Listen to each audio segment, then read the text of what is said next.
로마서 14장 10절에서 12절 말씀을 같이 합독하도록 하겠습니다. 시작. 내가 어찌하여 내 형제를 비판하느냐? 어찌하여 내 형제를 업신 여기느냐? 우리가 다 하나님의 심판대 앞에 서리라.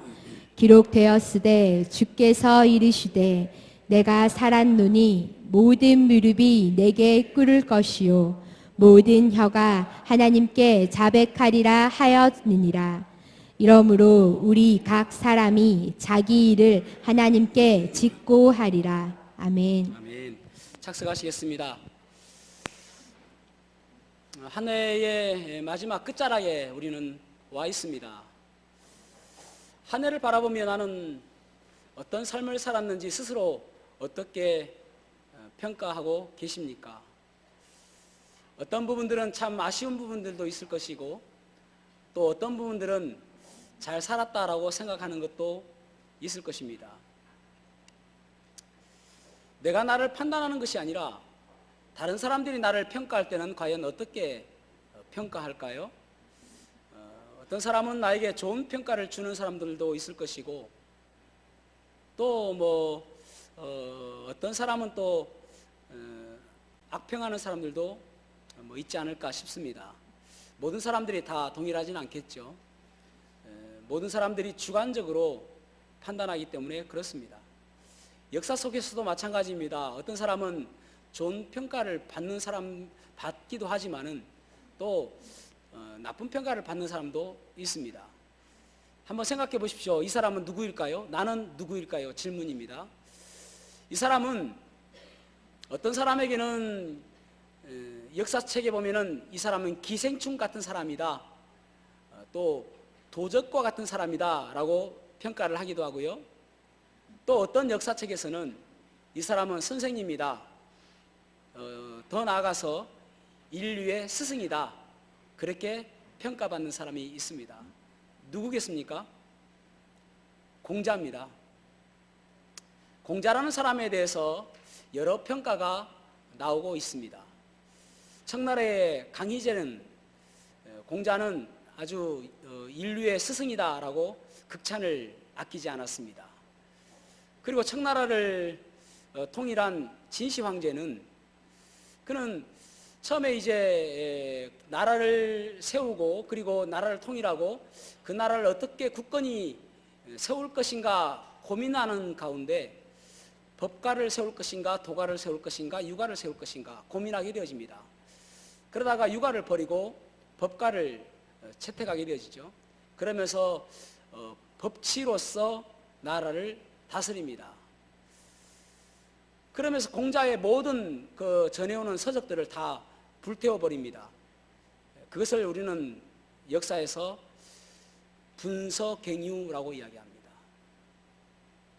중국에서 또 마오쩌둥이라는 사람은 이제 그 공자에 대해서 아주 나쁘게 생각을 합니다. 결국은 이제 인민을 아주 나쁜 길로 인도하는 그런 도둑과 같은 사람이다라고 생각을 했습니다. 그래서 1966년부터 시작했던 문화 대혁명에서 공자의 그런 초상화들을 다 파기시키고 심지어는 공자의 무덤까지 파헤쳐버릴 정도로 그렇게 공자를 다 말살시켜버리게 되어집니다. 그리고 이제 지식층이나 그런 사람들을 탄압하게 되어집니다. 그것을 우리는 문화 대혁명이라고 이야기하죠. 최근에 이제 시진핑은 10년이 넘었죠. 공자에 대해서 또 새롭게 이제 부각시키기 시작합니다. 그래서 그 천안문에 가면은 우리가 큰 사진 보이잖아요. 마오쩌둥 사진이 6m입니다. 그런데 그 천안문에 공자상을 세웁니다. 11m 되는. 그런데 사람들이 좀 부정적이에요. 그래서 결국 이제 박물관으로 옮겨지게 되어지는데 어쨌든 공자에 대해서 새롭게 생각을 하게 되어집니다. 이제 그 당시에 아바타 그 원 영화가 나왔었거든요. 세계적으로 돌풍을 일으키지 않았습니까? 그런데 중국에서는 상영 금지 내립니다. 그리고 중국에서는 무엇을 상영하냐면은 주윤발 씨가 그 주연했던 공자라는 영화를 상영시킵니다.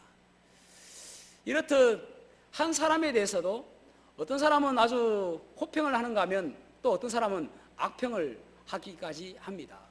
문화 대혁명 때에 오우라는 사람은 공자에 대해서 뭐라고 이야기하냐면은 도척은 춘추 전국 시대에 아주 유명한 도적이거든요. 도척은 한 시대를 사람들을 미혹했지만은 공자는 온 인류를 아주 나쁘게 만드는 사람이다라고 할 정도로 그렇게 악평을 했단 말입니다. 그러니까 어떤 사람은 아주 좋게 평가하기도 하지만 어떤 사람은 나쁘게 평가도 한단 말입니다. 똑같은 사람임에도 불구하고. 그런데 우리는 주목해서 생각해야 될 것이 무엇이냐면은 과연 하나님께서 나를 생각하실 때에 어떻게 평가하실까입니다. 이 한 해의 마지막이 있는 것처럼 이 인류의 마지막이 있는 것이고, 그리고 우리가 만날 그 하나님의 평가가 있다라는 말입니다. 그 평가에 우리는 어떻게 만날 것인가, 어떻게 대할 것인가를 한번 생각해 보아야 되는 것입니다. 이 평가라는 말을 성경적으로 다시 이야기한다면은 심판이라고 이야기할 수 있을 것입니다. 심판. 성경에 보면 여러 가지 심판이 나옵니다. 예를 들어서 어떤 사람이 범죄하고 하나님께로부터 멀리 떨어져 나가면은 하나님께서는 즉각적으로 징계를 하십니다. 그것을 심판이라고 이야기하죠. 마태복음 25장에 보면은 양과 염소의 심판이 있습니다. 그것을 우리는 여호사밧 골짜기의 심판이라고 이야기합니다. 그런 심판도 있죠. 그런데 모든 사람들은 반드시 겪어야 될 심판이 있는데 어떤 사람은 백보자 심판이라는 그 심판을 겪게 되어지고 또 어떤 사람은 그리스도의 심판대 앞에 서게 될 것입니다.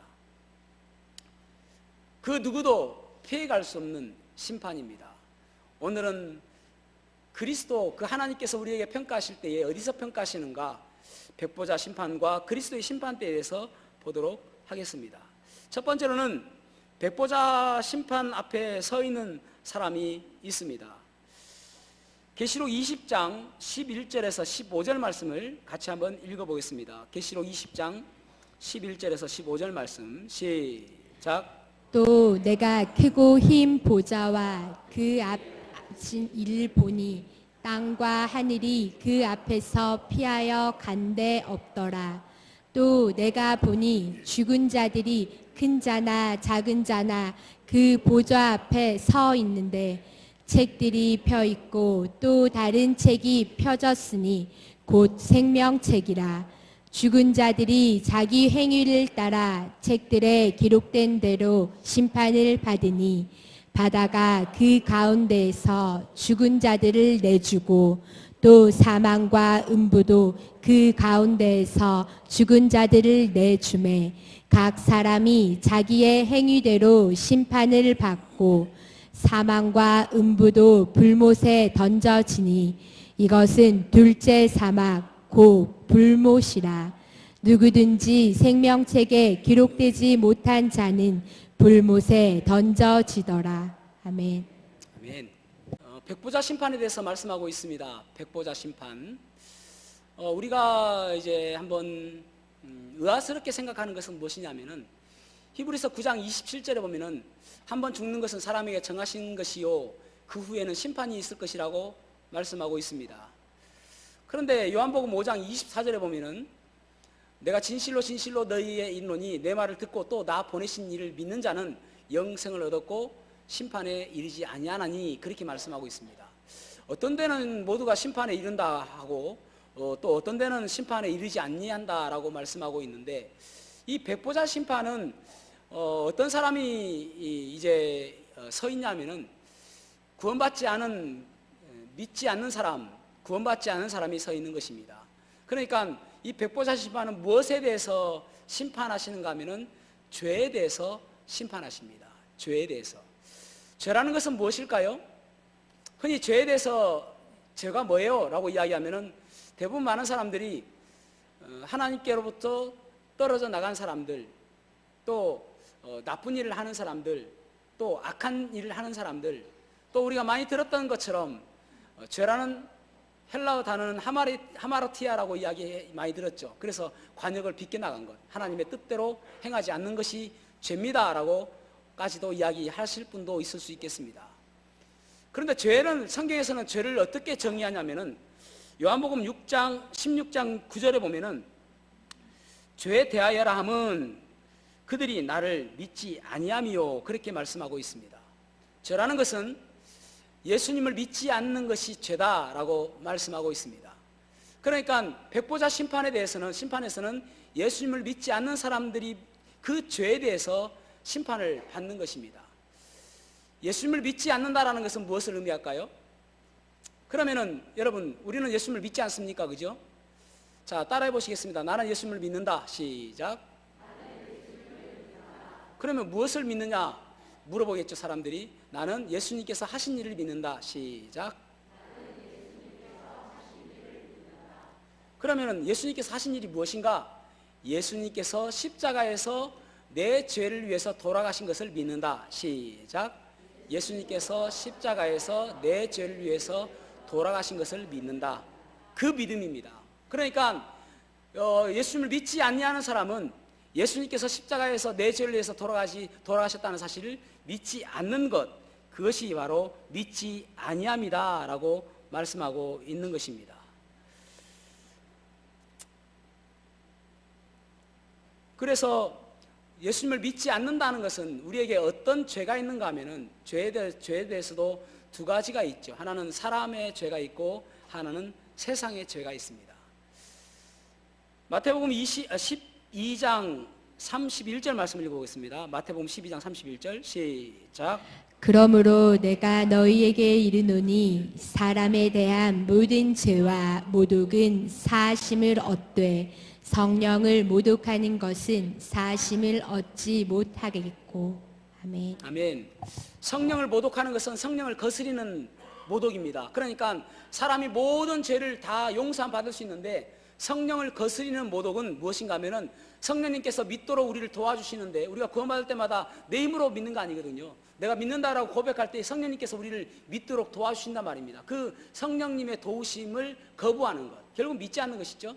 그래서 그 사람들은 용서함 받지 못한다라는 말입니다. 그러니까 결국은 사람이 짓는 모든 죄는 하나님께서 용서해 주신다라고 말씀하고 있는 것입니다. 그런데 요한복음 1장 29절에 보면은 침례 요한은 예수님을 무엇이라고 선포하냐면은 보라, 세상 죄를 지고 가는 하나님의 어린 양이로다 라고 말씀하고 있습니다. 그러니까 세상 죄를 지고 가는, 지고 가는 이 지고 간다는 말이 헬라어로는 제거한다는 말도 의미도 있습니다. 그러니까 세상 죄를 제거하는 하나님의 어린 양이다, 그런 말이거든요. 그러니까 세상 죄라는 말은 무엇이냐면은 이 땅의 모든 권세 잡은 자가 마귀거든요. 이 마귀의 시스템 가운데 있는 모든 죄, 이 모든 죄까지도 예수님께서는 십자가에 달려 돌아가심으로 인해서 제거해 주셨다라는 말입니다. 그러니까 사람의 죄와 세상의 모든 죄, 이 모든 죄까지도 예수님께서 십자가에 달려 돌아가신 것을 믿었을 때에, 그때에 우리는 구원받는다라고 이야기를 하게 되어지는 것입니다. 그 사람들에게 어떤 결과가 있는가 하면은 여기 보면은 그들이 처하는 것은 둘째 사망이다라고 말씀하고 있습니다. 둘째 사망. 죽음이라는 것은요, 성경에서는 세 가지를 이야기하거든요. 하나는 우리가 태어날 때부터 우리는 영적으로 죽은 상태로 태어납니다. 다시 한번 아주 중요합니다. 영적으로 죽은 상태로 태어납니다. 이것은 하나님과의 분리를 이야기합니다. 그러니까 어떤 사람들은 기도할 때 우리가 허물과 죄로 죽을 뻔하 있는데 라고 이렇게 기도하시는 분 있어요. 그거 틀렸습니다. 허물과 죄로 죽었던 우리입니다. 그래서 죽었기 때문에 다시 태어나야 되는 것입니다. 그것을 성령으로 거듭난다라고 이야기하는 것입니다. 예수 그리스도를 나의 구주로 삼고 거듭나는 것을 다시 태어나는 것이라고 이야기합니다. 그리고 첫 번째 죽음은 육체적 죽음입니다. 이것이 육체와 영혼의 분리입니다. 그러니까 태어나면은 육체적인 죽음 외에 영은 영적으로 살아났기 때문에 더 이상 죽지 않는단 말입니다. 영혼이 살게 되어지는 것이거든요. 그래서 두 번 태어나고 한 번 죽어야 천국 가는 것입니다. 그런데 일반 사람들은, 예수님 믿지 않는 사람들은 영적으로 죽어 있잖아요. 그리고 나서 육체적으로 죽잖아요. 그러면은 영적으로 살아날 수 있는 그 기회를 잃어버렸기 때문에 마지막으로 세 번째로 둘째 사망에 처하게 되어지는데, 그 둘째 사망은 영원한 하나님과의 분리, 그래서 불과 유황에 불타는 그곳으로 떨어지는 것이란 말입니다. 그것이 둘째 사망입니다. 어떤 사람은 그렇게 이야기해요. 나는 이제 좀 쉬고 싶다 해서 자살하는 사람들이 있습니다. 나는 너무 힘들었어, 나는 좀 쉴래라고 자살하는 사람이 있습니다. 여러분, 쉬는 게 아닙니다. 여러분, 지옥에 가는 것은 영원히 고통받는 곳으로 가는 것입니다. 그렇게 죽어서는 영원히 고통받는 불과 유황의 그 불못, 불호수에 던져지게 됨으로 해서 절대 쉴 수 없는 곳에, 영원히 고통받는 곳으로 떨어진단 말입니다. 우리가 이제 그리스도인들 가운데 바로 알고 써야 될 단어가 무엇이냐면은, 가끔 그런 사람이 있더라고요. 영면하소서라고 하지 않습니까? 잠들었다라고 하잖아요. 그래서 영원히 편하게 쉬어라고 해서 영면하소서라고 하는 단어가 있습니다. 여러분, 영원히 잠자는 사람은 아무도 없습니다. 주께서 호령과 나팔 천사장이 나팔 소리로, 주께서 호령과 천사장이 나팔 소리로 친히 하늘로부터 내려올 때에, 그때 그리스도인들은 살아나는 것입니다. 그리고 둘째 사망 때에, 둘째 백보자 심판 때에 믿지 않는 사람도 살아나게 되는 것입니다. 그래서 영원한 곳에 있게 되는 거예요. 영원히 잠자는 사람은 아무도 없단 말입니다. 그래서 영면하소서라는 말은 틀린 것이죠.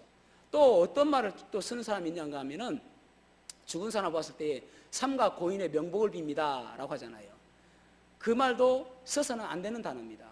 명복이라는 단어는 어디에서 나왔냐면은 불교에서 나온 단어입니다.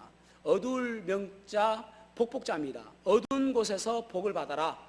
그래서 어두운 곳이 어딘가 하면 저승입니다. 그래서 불교에서는 명부, 우리는 음부라고 하잖아요. 명부, 어두운 곳에서 심판받는 그 장소, 그것을 명부라고 이야기합니다.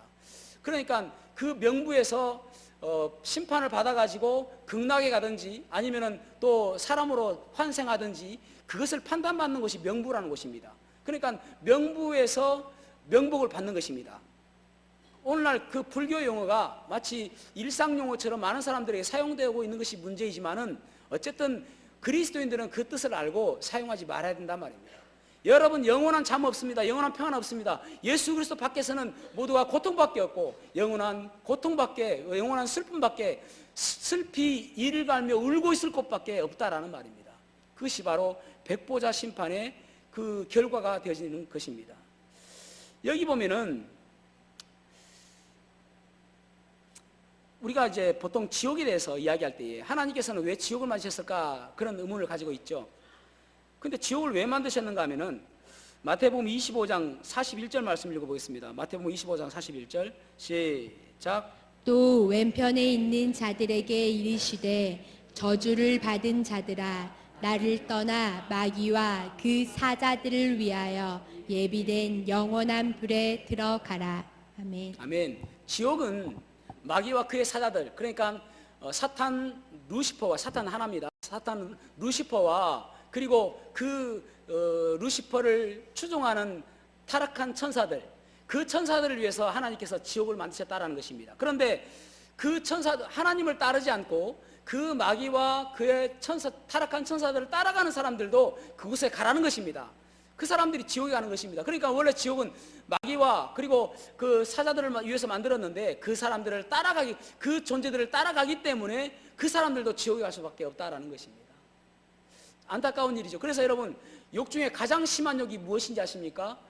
그냥 개가 새끼를 낳고 소를 낳고 그런 것은 별로 중요한 게 아니에요. 그보다 더 심한 욕이 무엇이냐면은 지옥이나 가라예요. Go to hell. 지옥이나 가라. 지옥에 떨어져라. 그만큼 심한 욕이 없는 것입니다. 왜냐하면 영원히 그곳에서 저주받을 곳에 있기 때문에 그렇습니다. 그런데 여러분, 여기 보면은 이 백보자 심판 앞에는 책이 두 권이 있습니다. 하나는 행위록이고 하나는 생명책입니다. 행위록과 생명책. 행위록에는 어떤 것이 기록되어 있냐면은 우리의 모든 삶이 낱낱이 기록되어 있습니다. 그리고 생명책에는 구원받은 사람들의 이름이 기록되어 있습니다. 저는 개인적으로 믿기는, 성경에 그런 부분이 정확하게 나와 있지는 않지만은, 믿기는 행위록에 있던 사람이 구원받았을 때의 생명책으로 이름이 옮겨진다고 믿습니다. 다시 한번요. 행위록에 있던 사람의 이름이 생명책으로 옮겨진다고 믿습니다. 왜냐하면 주님께서는 우리의 죄를 기억도 하지 않으신다고 말씀하셨으니까요. 적어놓을 필요가 없는 것이죠. 그래서 어느 순간에 옮겨지는 거예요. 예수 그리스도를 믿을 때에.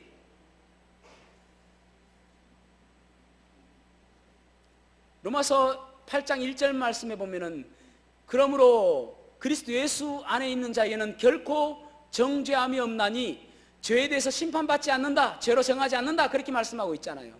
그래서 행위록은 우리에게 상관이 없다라는 말입니다. 언제 옮겨졌는가? 요한복음 5장 24절 읽어보겠습니다. 요한복음 5장 24절 시작. 진실로 진실로 너희에게 이르노니 내 말을 듣고 또 나 보내신 이를 믿는 자는 영생을 얻었고 심판에 이르지 아니하니 사망에서 생명으로 옮겼느니라. 아멘. 그 예수 그리스도를 내가 믿을 때에, 여러분 교회 다닌다고 옮겨지는 것 아닙니다. 내 부모가 믿음 좋다고 내가 옮겨지는 것 아닙니다. 내 아내가 믿음 좋다고 내가 옮겨지는 것 아닙니다. 내가 예수 그리스도를 믿을 때에 무엇을 믿는다고요? 예수님께서 이 땅에서 하신 일을 믿는 것. 무슨 일을 하셨다고요? 예수님께서 이 땅에서 사람의 죄와 세상의 죄를 모두 제거하시기 위해서 십자가에 달려 돌아가신 것을 믿을 때에 사망에서 생명으로 옮겨졌다라고 말하는 거예요. 그것이 옮겨짐입니다. 그것이 없을 때에 백보자 심판에서 내 행위에 따라서 우리는 그 죄 때문에 그 사람은 불과 꺼지지 않는 그 유황과 불이 그 불 속에 던져지게 된다라는 것입니다. 그래서 여러분 누가복음 10장 20절에 보면은 그렇게 말씀하고 있습니다. 그러나 귀신이 너희에게 항복하는 것들로 인해서 기뻐하지 말고 너희 이름이 하늘에 기록된 것으로 기뻐하라. 그러니까 뭐 나한테 어떤 놀라운 기적들이 나오고 그것을 기뻐할 것이 아니라 내 이름이 생명책에 기록된 것, 그것 때문에 기뻐해라 라고 말씀하고 있는 거예요.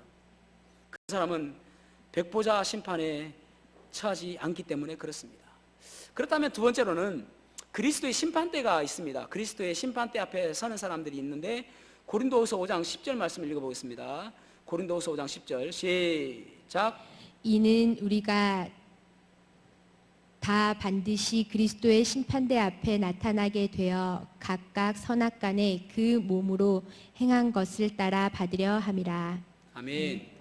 그리스도의 심판대 앞에 서게 되는데 여기서 보면은 각각 선악간에 그들이 행한 대로 받게 되어진다, 그렇게 말씀하고 있습니다. 이 그리스도의 심판대에는 어떤 심판을 이야기하냐면은 열매에 대한 심판입니다. 삶에 대한 심판입니다. 그래서 중요한 것이 무엇이냐면은 선악간에 그 몸으로 행한 것에 따라서 심판을 받는다라는 것입니다. 여러분 많은 사람들이 오해하는 것이 있습니다. 그리스도의 심판 때에는 보상의 심판이라고 생각하는 것이 오해입니다. 다시 한번요. 그리스도의 심판 때는 보상의 심판이라고 생각하는 것이 오해입니다.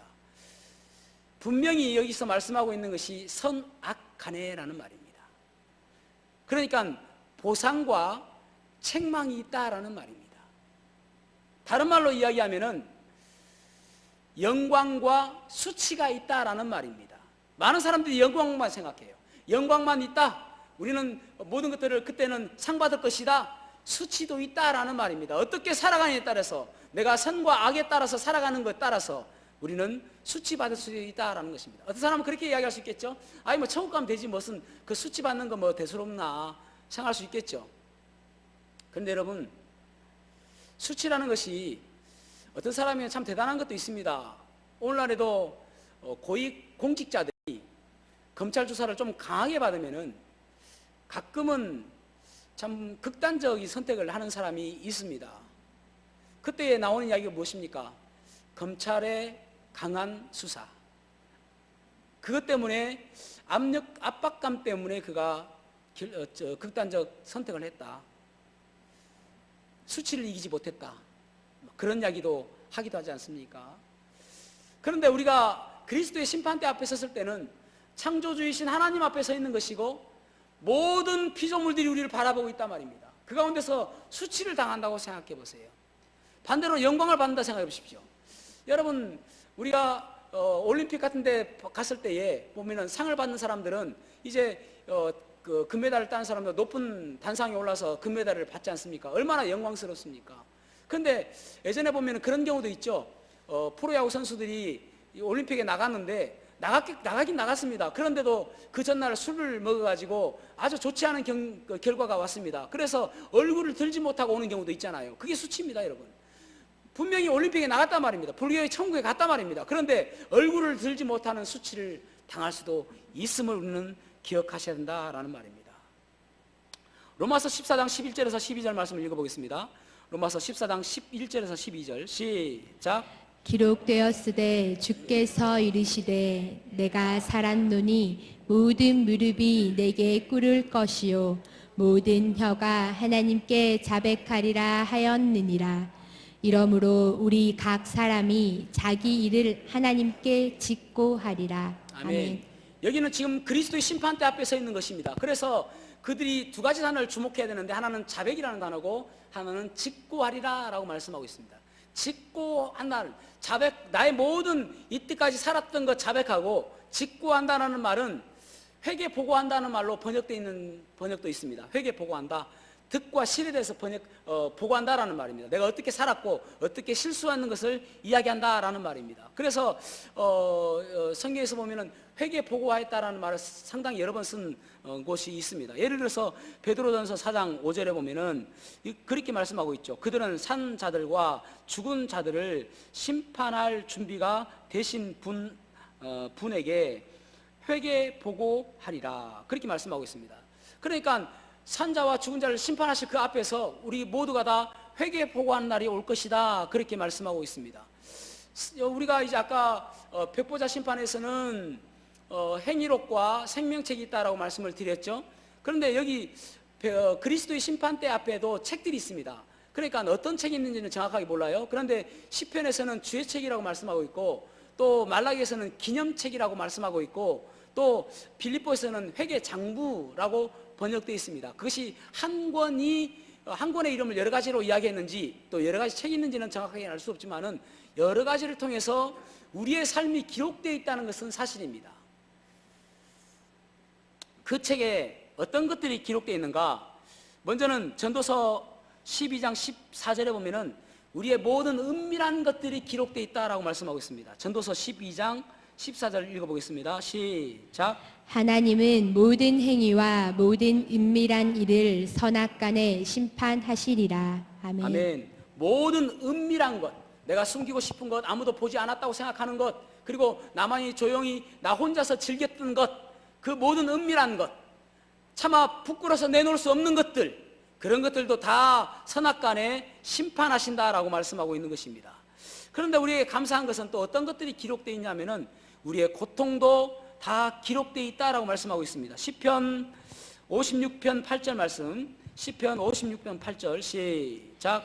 나의 유리함을 주께서 계수하셨사오니 나의 눈물을 주의 병에 담으소서. 이것이 주의 책에 기록되지 아니하였나이까. 아멘. 아멘. 우리 주님께서는 나의 고통과 나의 슬픔과 주님을 위해서 당했던 그런 고난들을 다 기록해 놓았다라는 것입니다. 그래서 위로해 주시는 것이죠. 네가 힘들었지, 세상에 살아가면서 나를 위해 살아갔던 것들 내가 다 알고 있다라고 안아주실 것이라는 것입니다. 그런데 우리가 정말 조심해야 될 것이 무엇인가 하면은 이런 것들도 기록되어 있다고 그래요. 말라기 3장 16절 말씀 읽어보겠습니다. 말라기 3장 16절 시작. 그때 여호와를 경외하는 자들이 피차에 말하매 여호와께서 그것을 분명히 들으시고 여호와를 경외하는 자와 그 이름을 존중히 여기는 자를 위하여 여호와 앞에 있는 기념책에 기록하셨느니라. 아멘. 기념책에 기록해 놨답니다. 무엇을요? 우리가 그냥 이야기하는 것들, 그런 것들을 주님께서는 분명히 들었다라고 이야기해요. 그래서 자세히 듣고 때로는 주님을 높이고 주님을 찬양하고 주님을 영광스럽게 하는 것들까지도 다 기록해 놓았다라는 것입니다. 그러니까 우리의 말이 조심해야 되겠죠. 우리의 말들을 하나하나 다 기록해 놓았다. 그저 흘려들으지 않으시고 아주 분명히 귀를 기울이셔서 들으셨다라고 말씀하고 있습니다. 똑같이 말씀하고 있죠. 마태복음 12장 36절 말씀을 흠정잉으로 보겠습니다. 마태복음 12장 36절 시작. 사람이 무슨 쓸데없는 말을 하든지 심판날에 그것에 대하여 회개 보고를 하리라. 아멘. 쓸데없는 말을 개역개정에서는 무익한 말로 번역되어 있습니다. 이롭지 못한 말, 무익한 말, 아무 의미 없는 말, 그런 것들도 회개 보고하게 되어진다. 그렇게 말씀하고 있습니다. 나는 아무 의미 없이 했는데도 불구하고 그것도 그때는 보고를 하게 되어 있다. 그렇게 말씀하고 있습니다. 그것들을 심판하신다라고 말씀하고 있는 것입니다. 그래서 우리가 날마다 살아가야 될 것이 무엇이냐면은, 어떻게 하면은 내 입술이 주님을 높이고 어떻게 하면 내가 주님을 위해서 살아갈 것인가, 그것이 생각되어져야 됩니다. 여러분, 중요한 것은 있잖아요. 결국 남는 것은 주님을 위한 것만 남는다는 사실입니다. 다시 한번요. 결국 남는 것은 주님을 위한 것만 남는다. 따라해 보시겠습니다. 결국 남는 것은 주님을 위한 것만 남는다.